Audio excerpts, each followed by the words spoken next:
Hello everyone. Welcome to the new Trent Seaman Center for Health Education at Duke University School of Medicine. I'm really happy to share this short tour of some of my favorite places in the human brain with you all. And this is a bit of an insider's look at the human brain. I'm going to share some of my biases with you about what intrigues me about the brain.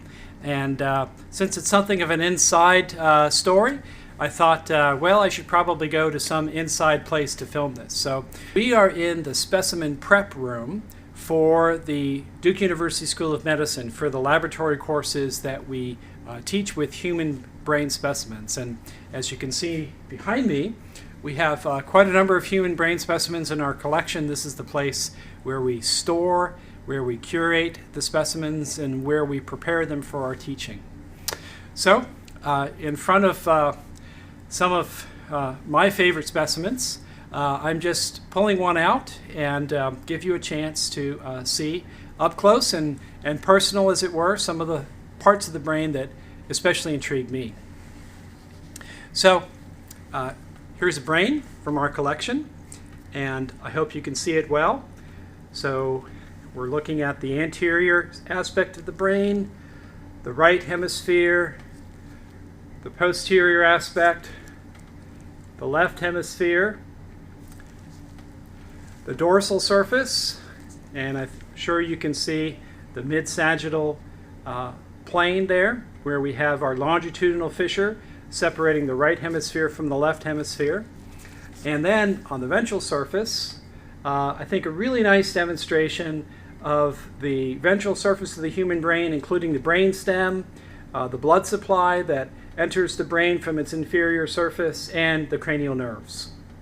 Well, some of my favorite places in the brain. I would have to begin with the central sulcus. The central sulcus in the right hemisphere is this sulcus that we can see working its way from the dorsal midline in the superior longitudinal fissure all the way out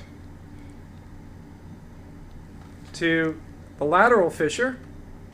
And I want you to notice the shape of this central sulcus, because I'm going to show you the left hemisphere, and you'll see that even in the same brain, the corresponding regions that you might think would reflect the symmetries of the body really can be quite different. So there's the right central sulcus, and now here's the left central sulcus. One feature that I think is quite different is that in the right side, there is a very distinct omega shape in the middle of the central sulcus, whereas in the left hemisphere, the central sulcus is much more straight. So here's the left side, and here's the right side. And my fingertip is right at that omega shape that I referred to. Well, that omega shape is roughly where the hand is represented in the somatic motor and somatic sensory cortex, with the somatic motor cortex being on the frontal lobe side and the somatic sensory cortex being on the postcentral side. I spent quite a few years working with a wonderful mentor, scientist and friend, Dr. Dale Purvis, and together we explored asymmetries of this region of the human brain, comparing the right hemisphere with the left hemisphere. And we were particularly interested in the notion of human-handedness and whether there was an asymmetry of the brain that related to human-handedness. Well, our studies were followed up by others who pursued this question, and it does indeed seem as though in the cerebral cortex there's more circuitry devoted to the preferred hand than the non-preferred hand, which raises some interesting questions, such as, is brain like muscle? Is bigger better? Does more skill necessarily mean more circuitry?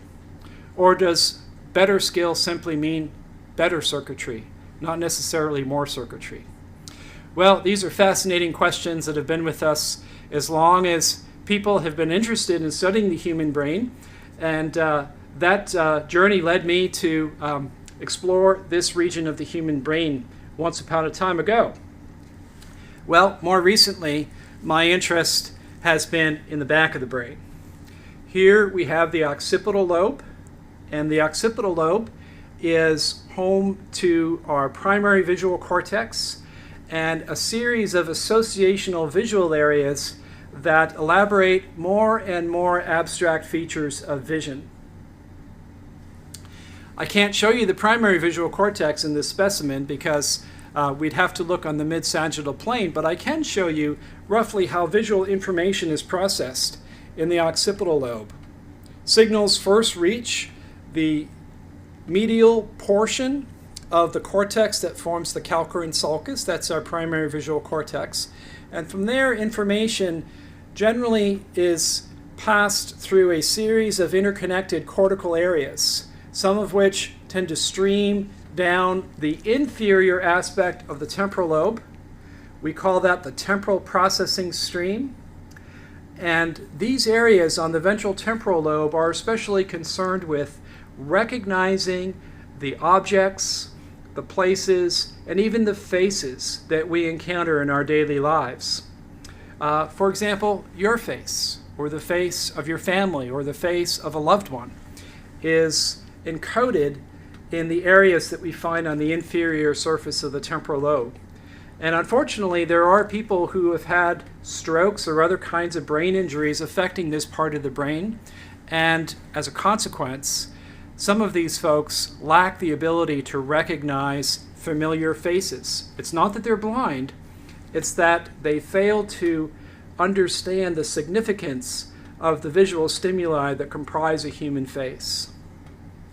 Well, visual information is also sent along a more dorsal trajectory into regions of the parietal lobe and regions around the junction of the posterior temporal lobe, the occipital lobe, and the parietal lobe just above. This region of the occipito-temporal parietal junction is where we find some interesting areas that are especially concerned with motion processing. In fact, there's a region probably right about here in the human brain that corresponds with an area well studied in primate animal models called area MT, for middle temporal visual area. And this area is famous in neuroscience circles for being enriched in cells that have very sharp and precise preferences for direction of motion. This seems to be a region in the visual parts of the brain where our understanding of motion, or as our chair in neurobiology here at Duke likes to say, where we build our notion of motion.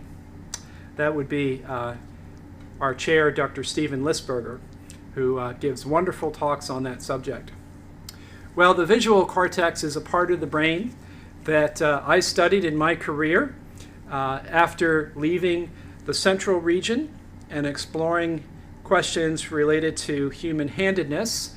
I moved on to animal models and studied aspects of vision and the organization of circuits in the visual cortex that pertain to understanding the fundamental aspects of visual perception, such as the orientation of the shapes and the lines and the angles that we see in our visual world, and the patterns of motion that either we generate as we move through the environment or objects in the environment that are in motion generate as they pass across our retinas.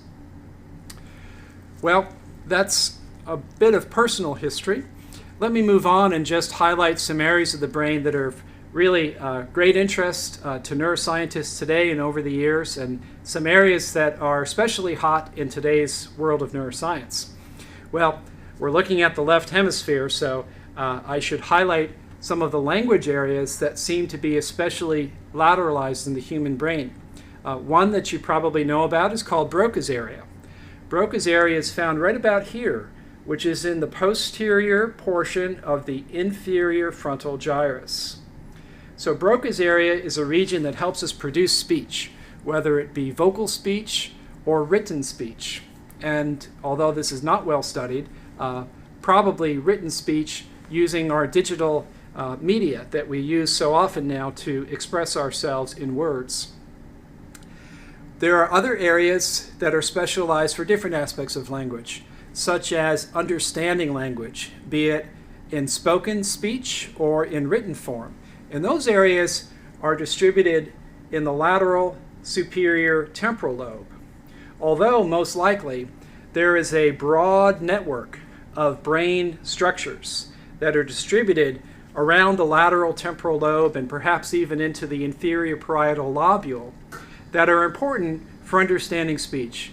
Classically, we call this Wernicke's area, but now I think we understand that it's not a single area corresponding to a cytoarchitectonic region, for example, but it's probably a network with multiple nodes that are encoding various dimensions of language for the purpose of understanding language.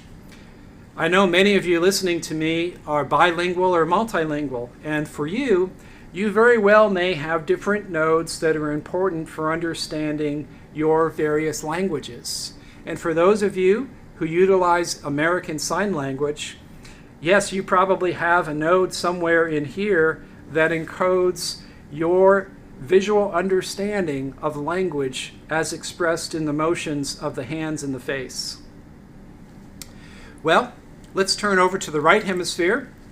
Indeed, we've got corresponding structures in the right hemisphere in the position of the posterior part of the inferior frontal gyrus and in the superior part of the lateral temporal lobe. We conventionally don't call these areas Broca's areas and Wernicke's areas because if there were injuries here or if these areas were dysfunctional, there would still be speech and understanding of speech. However, something would be lost. Probably what would be lost is the ability to imbue speech with emotional tone and the ability to understand tone. Well, here in the United States of America, it happens to be Valentine's Day. And while we're thinking about making speech in the right hemisphere, I can't help but to think of the stories in the literature of marriages that have been broken over damage to the right hemisphere, specifically in the region of Broca's area. Imagine this: one spouse declares to another, "You don't love me anymore." Of course I love you. Why don't you believe me that I love you?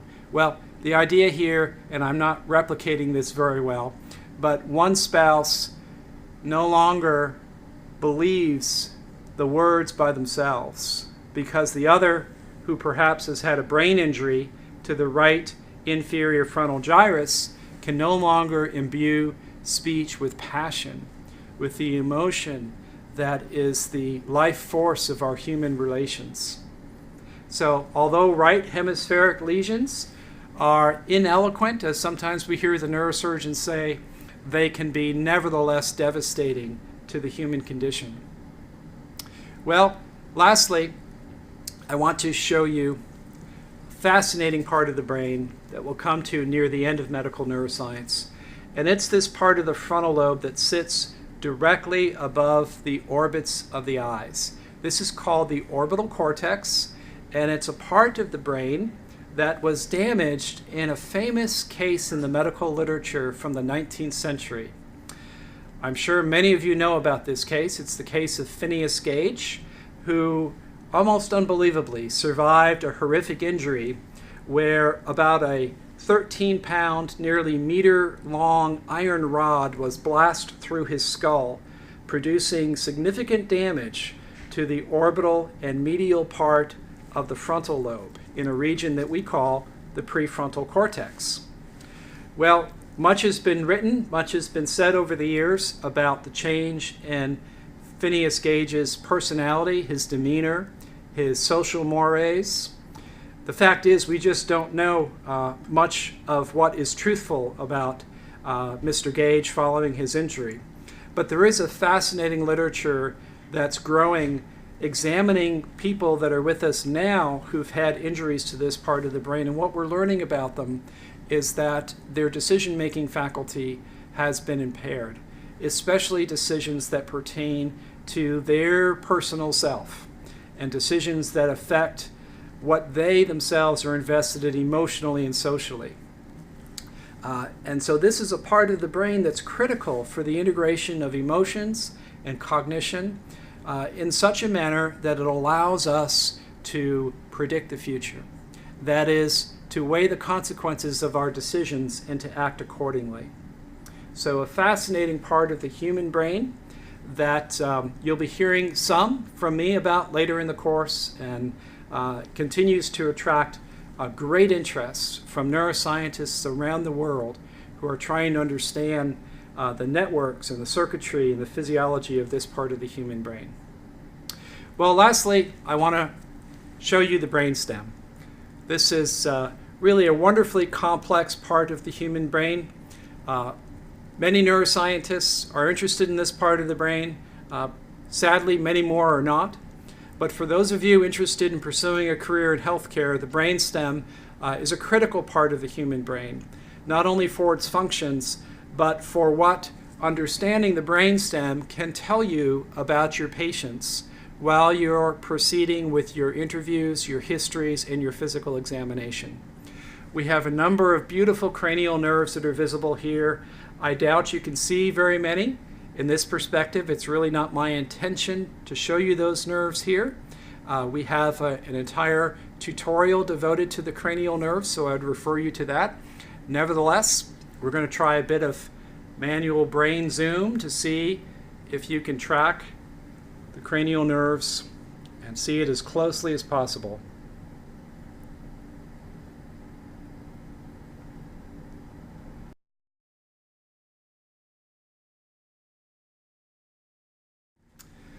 Okay, well, I'm nearly done showing you some of my favorite places in the human brain. Let me just conclude by quickly going over the 4 lobes of the cerebral hemispheres, which I hope will soon be very familiar to you as you view our videos of actual brains, as well as refer to our tutorials with illustrations and pictures. And for those of you who've purchased the textbook, you can look in the appendix and read about the anatomical organization of the cerebral hemispheres there. Okay, so looking at the right hemisphere, we have the frontal lobe to the anterior side, the occipital lobe to the posterior side, and then between the frontal and the occipital lobe is the parietal lobe in the superior aspect of the hemisphere and the temporal lobe in the inferior aspect of the hemisphere. The dividing line between the frontal lobe and the parietal lobe is the central sulcus. My index finger overlies the precentral gyrus, my middle finger the postcentral gyrus, and the space between my fingers representing the central sulcus. So the central sulcus is the division between the frontal lobe and the parietal lobe. The division between the parietal lobe on the occipital lobe depends upon what we can see from the mid-sagittal plane. Right about at the position of my finger is the parieto-occipital sulcus, which marks one point of demarcation between the parietal lobe and the occipital lobe. The other is a feature of the inferior aspect of the hemisphere called the preoccipital notch, which is attributable to a flap of dura that sits between the cerebellum and the occipital lobe called the tentorium. So an imaginary line between the parieto-occipital sulcus and that preoccipital notch is what divides the parietal lobe from the occipital lobe, and then the temporal lobe in front of the occipital lobe. So our temporal lobe then extends forward. Well, thanks for spending a few minutes behind the scenes with me in our specimen prep room in our Trent Seaman Center for Health Education. I hope you enjoyed this. I know I did. And believe it or not, I've got to teach a class in just a few minutes, so I'll sign off for now. Thanks for being with me, and I'll see you next time.